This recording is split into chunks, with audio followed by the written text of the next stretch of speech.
मासूम प्यार ना परेशान कर दिया जो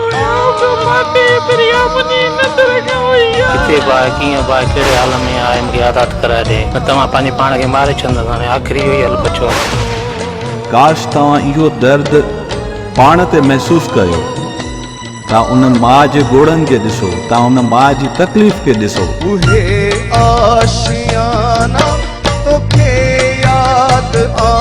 न्याणी वही केॾा असांजी मासूम न्याणी हुई केॾो छा बि कयो सिंधुअ किनारे ते आबाद आहिनि उहे आशियाना उहे आशियाना प्रिया जी माउ पंहिंजी पोती लाइ पुलिस वारे जे पेरनि में रखी त मूंखे मुंहिंजी धीउ मोटाए ॾियो पर अफ़सोस सां चवणो थो पए असांजी पुलिस ॻोल्हे न सघी आहे हिकु मासूम ॿार खे जेका 2 साल रोई पई उहा मां न आहे इहा बि हिकिड़ी सभिनी न्याणी आहे मुंहिंजी न्याणी न आहे ख़बर न आहे उहा वीचारी कहिड़े हालनि में आहे अलाए कहिड़नि ज़ालमनि वटि आहे जंहिं वटि बि आहे हथ ॿधी रिक्वेस्ट था कयूं उनखे आज़ादु कयो उथड़ियूं हवाऊं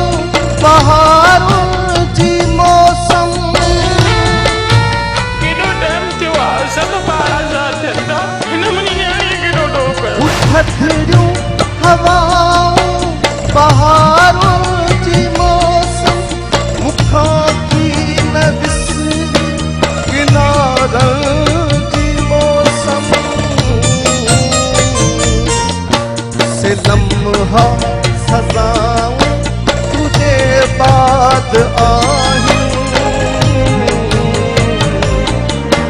जे सिंधुअ किनारे